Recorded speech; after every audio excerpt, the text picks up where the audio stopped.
Welcome to Welcome to Ray's musical podcast. We're gonna do it like a music thing where we're like do music stuff. Name pending. We'll call it that. Name pending. Name in Hi. Name pending. Ray on music is good enough for the time being. Ray has decided, and we have decided that we are going to attempt to get our thought processes on different genres and different things out into the world. Ray wanted to do some form of a musical podcast. Yes, I felt like it. Thought it'd be fun. And What 2 albums have you decided to dive into today? Tyler the Creator's Flower Boy and Eminem's The Eminem Show. What makes them... What linked them in your mind enough that you decided they would be in the same podcast? Mostly it's the similarities between the records' backstories that kind of intrigued me. Knowing that both of them had done 2 albums where they did the shock factor thing, and this is kind of them maturing, as mature as they can get, of course. It's a pivotal moment, I would say, in both of their careers. It is it's a career change. It's a career turn. Yes, absolutely. Basically. Especially for Tyler. Tyler pivoted genre. Because Tyler was doing just... If you think Eminem was doing shock factor crap, Jesus, Tyler... Early Tyler is... Tyler rough. was just... Not only was Tyler's... We'll dive into how I feel like Eminem's was better than Tyler, but Tyler's just... He was just saying just offensive stuff. Not in good flows or behind good beats or good production. He was just kind of... I mean, the beats were okay, but yeah, it wasn't anything really special. I'm kind of surprised it got as popular as it did.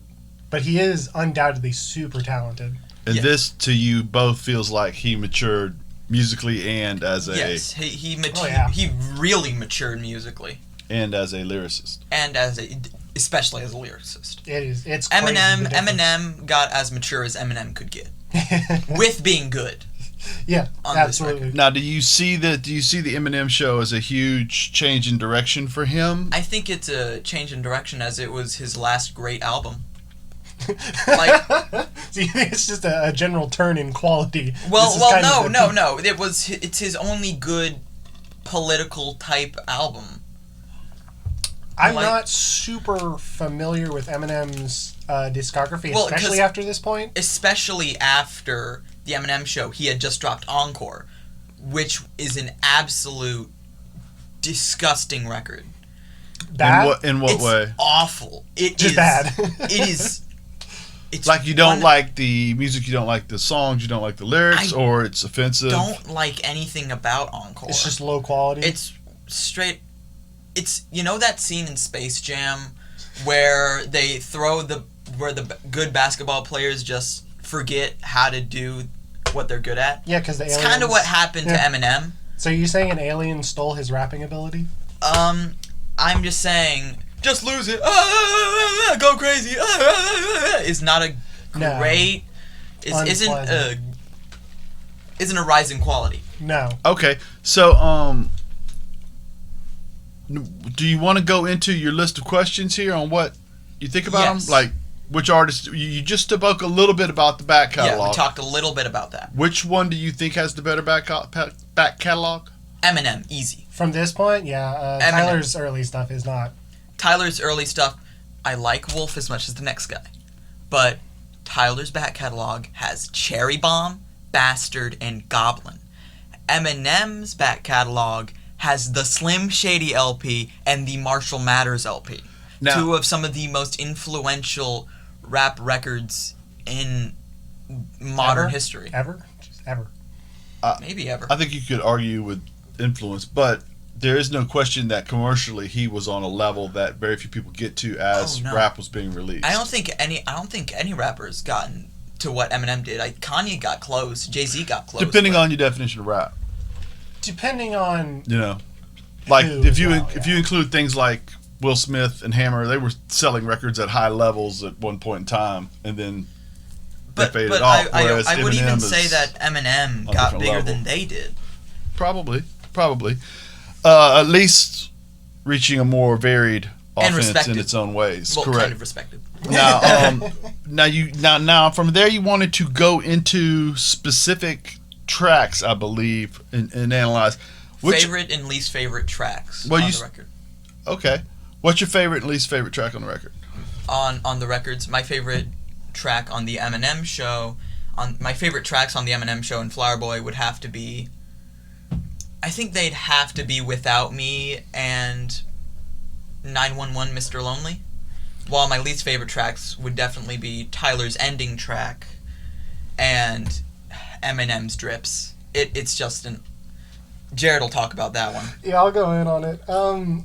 My favorite song from the Eminem show would probably be Haley's song. I know it's not like the most well executed song, but because of that, it just feels so honest. It just really feels like he's just happy to be with his daughter, and I love that moment of just emotional honesty, especially like where it's placed in the album. Drips, however, is probably the worst song I've ever heard. It's awful. It is. It's foul. It's not even bad in like the way that. It's just gross.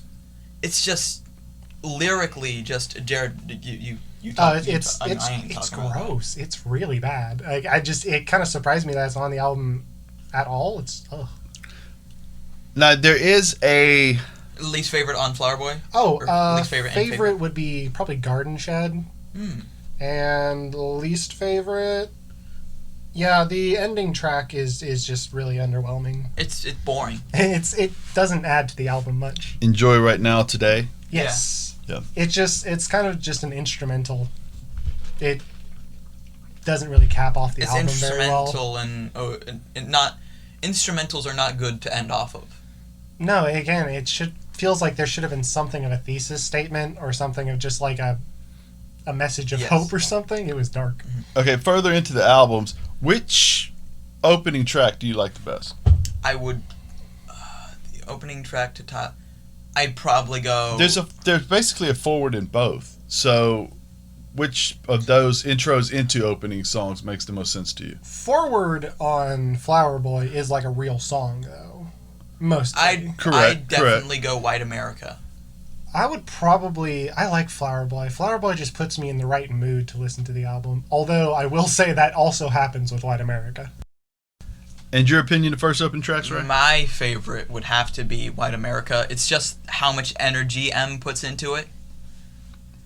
That first line, White America! Dude, yeah, his performance across the album was really good, but I love the energy coming off that song. He's an energetic performer, to say the least. Which closing track do you enjoy the most? You already said you didn't like the closing track to begin with, so I would assume by default, Curtains Closed would be... Well, what's the song that comes before Curtains Closed? My Dad's Gone Crazy. I actually loved My Dad's Gone Crazy. I love the Haley Jade sample is just, I don't know, it puts a smile on my face. It's a cute little song. It's cute. I mean, the lyrical content isn't quite matching up, but that's was the point, was that it was, it was different. But yeah, I liked the Eminem show's closer better. And you saw. Also, I completely agree. I think My Dad's Gone Crazy. I feel like that's Flower Boy's biggest flaw, or one of its biggest flaws, is just it kind of peters out without having like a strong ending statement. One of what I believe as one of Flower Boy's biggest flaws is that it seems homogenous at times, almost. Yeah, no, I get that. In what way? In what way the tracks can morph together at points. Sometimes tracks lack identity. And I feel like that is... Almost like it feels like one big... Not like this is a cohesive thought through the whole thing, or this is a book, more of a... This feels like one big song. Yes, one big track, except for like... There's not a lot differentiating between the tracks. Except for like... There's like a couple big chunks where it's just like they kind of flow together. Right. Yeah. I understand what you're saying. Piggybacking on that, which album did you think has a more easily likable vibe? I the thing is, the Eminem Show does have its fair share of just tracks that are fun, like My Dad's Gone Crazy. And I feel like that could make it more likable in a sense, but I'm not saying Tyler, the Creator, it isn't, a couple of their songs off that isn't likable, because there's some good stuff on there. And I feel like part of that depends on, like, today, it would be, Flower Boy would just be easier to vibe with. Just because, I don't know, that's the kind of music that's popular today. But I don't know if that would have flown back in 2002. People weren't really loving that. But, they weren't loving the Sad Boy. They weren't loving the Sad Boy. Not in rap/hip-hop. I wouldn't... Flower Boy, I wouldn't exactly... I wouldn't describe it as Sad Boy. Yeah. Eminem also has a couple of songs that you know are singles. Yeah. Like Without Me. As you listen, you go, boom, okay, that's a single. And then there's something going on in this. The singles boom, would be Without Me, Sing for the Moment, and you know he wants you to stand out when two Trailer Park Girls go round the outside. You know what I mean? That's a hook on top of a that you know is going to change a room's atmosphere. Yes. Whereas and the atmosphere is not going to go. The atmosphere in the room is going to be one of either, boy, you people are obnoxious and leave, or the mood will be more upbeat and people will begin to clown. And that is a totally different vibe than what you're getting with Flower Boy. Correct. Flower Boy is almost... Flower Boy is a more personal type. Correct. I'm in my car, I'm driving. Especially since this was kind of the record where Tyler, the Creator, kind of... He came out as bisexual, and we're not talking about this a lot, because... I mean, it's the important part of the album. Talking about celebrities' sexuality has always kind of weirded me out, but it's part of who they are.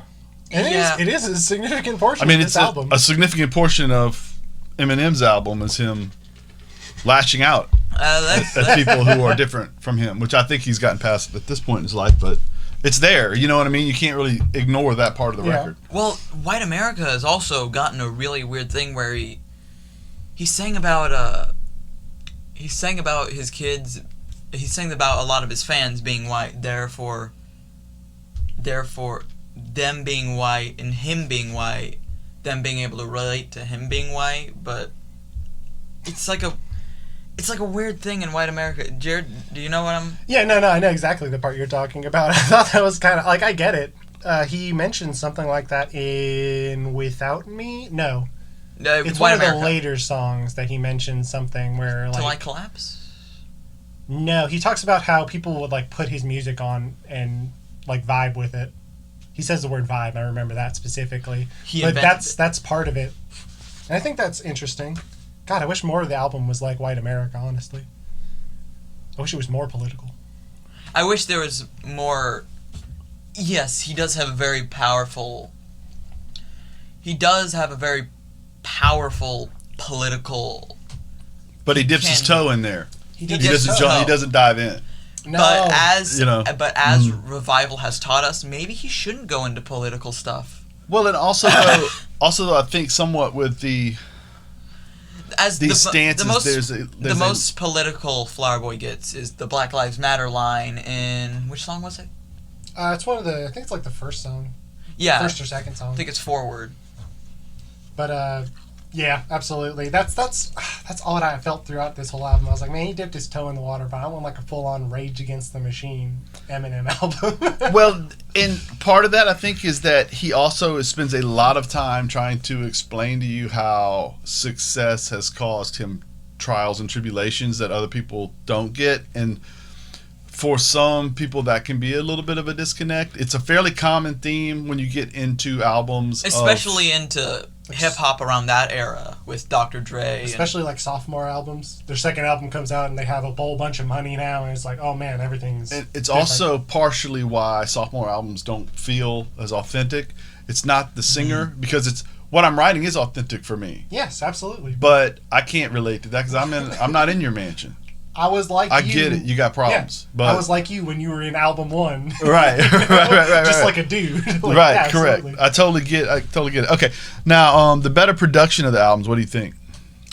it has to be the Eminem Show. I'd put that. I like the production on Flower Boy, but Eminem Show just makes it feel so big. And Eminem Show is like varied too, and just every time I started listening to a song, I was like, man, this slaps. Before any lyrics started, I was like, dude, this beat is good. Right. There could be a different lyricist here, and it might not have been the Eminem Show, but it could have still been very, very successful. Yeah. Right. I mean, don't get me wrong, Eminem, those beats are really good for him. Oh, yeah. Absolutely. Yeah, it's great for his cadence. It's great for his energy level, which he brings all the time. Correct. Okay, now which album did you enjoy listening to more? I would probably have to say the Eminem Show. I would say Flower Boy, but that's just kind of my vibe. Because it's just the vibe of music that I generally listen to in general, so... Right. I kind of liked Eminem Show's bounciness. It's...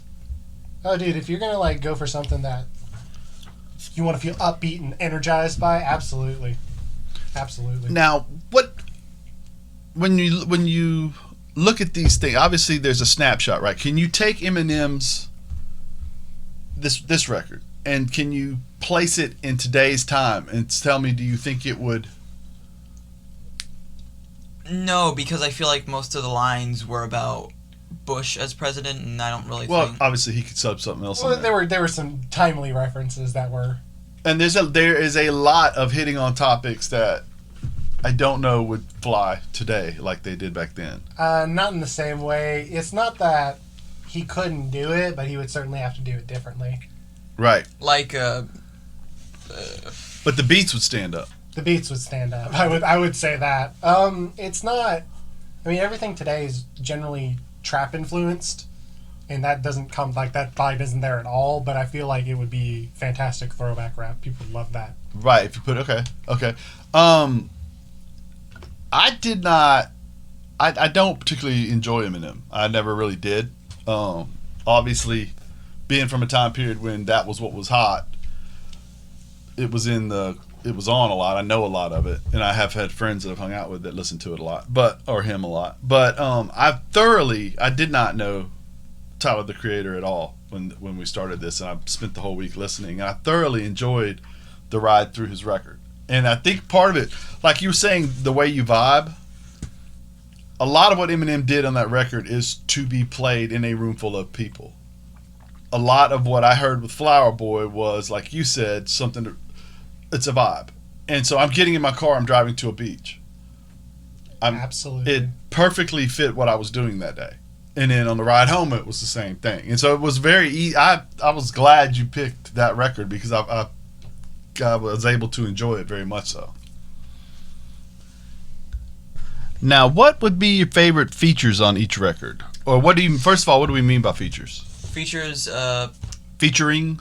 This album is featuring this person? Someone who has a guest verse, someone who has a guest perhaps verse. Does the chorus, something like that. Okay, yeah. So what you got? I would go, personally, my favorite feature out of both albums, Nate Dogg, Until I Collapse. There you go. I'm just a big Nate Dogg fan. So, as well you should be. It's not really fair. No, I mean, absolutely. I mean, the entire song could have been Nate Dogg's chorus, and I would have loved it, so... Not really fair. No, I kind of want to say Estelle, just because I really like Estelle. Okay. But I kind of want to say A$AP Rocky on the song Who Dat Boy. Yeah. On Flower Boy. A$AP Rocky's feature on that's probably my second. Oh, it's fantastic. I mean, it's just great. I really like A$AP Rocky, more so in this role than on his specific Solos. music. But I kind of feel that with a lot of the A$AP Rocky is a great feature artist. And he's kind of like Nicki Minaj, or at least early Nicki Minaj, where he does good features, but his albums, while not as bad as Nicki Minaj's albums, aren't... Shooting hard. There will be people that don't like that statement. They're okay. They're just not outstanding, which is disappointing considering how good the features were. Mm-hmm. A$AP, I'd probably say the same for A$AP. Absolutely. I do want to give a special shout out to the Lil Wayne feature on Flower Boy, which was... Normally when Lil Wayne does a feature, I kind of expect it to just be from a Lil Wayne song. Like, he just goes off on some like bars about lasagna or something. And yeah, he's very funny. Yes. He's funny he's because like focused this he's time. funny like, because it's about the themes of the song. He's funny because he thinks that everything he rhymes is incredible. Now you did say that the Jaden charming. You did say that you like the Jaden Smith. I like the Jaden Smith well. one too. I would say that the Jaden Smith one completely met my expectations. It whelmed you. It didn't overwhelm you. It didn't underwhelm you. Now the contrasted scene. Go ahead. My whelm was underwhelming. So you're overwhelmed by the fact that it was competent. Absolutely. No. It kind of turned a good song into an okay song. Understandable. I just can't get Jaden Smith's voice. Just not for me. I feel like it's good in short bursts like this. I will say that. These two albums, though, that you have picked that are bonded by what you thought was a similar backstory. Correct. But the difference in the similarities in the backstory is obviously that Eminem was on an unprecedented run. Oh, Eminem. In sales, and then he also hits the home run here with the 27 million copies sold. 27 million copies sold.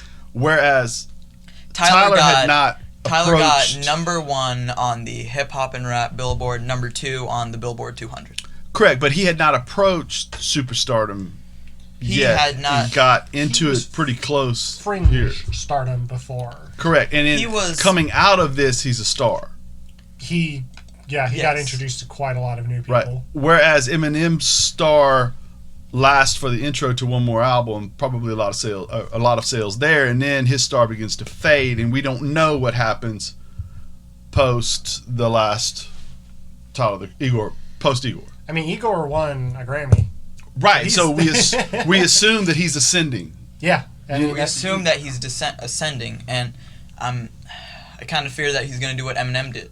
Like, not to Eminem's Watching Valhalla Fall level encore. Don't take this the wrong way, but Eminem is kind of that gifted athlete that when he starts to,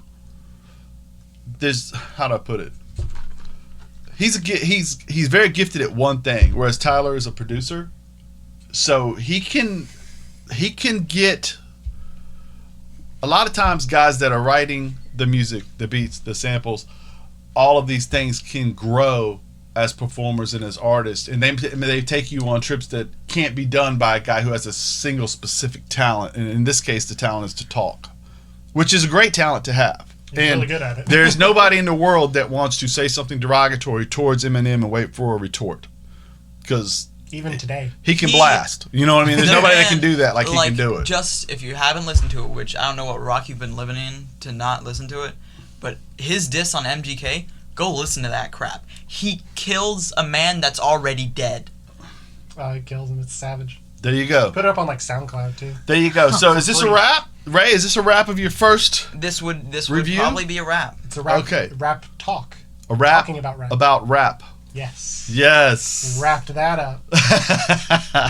All right.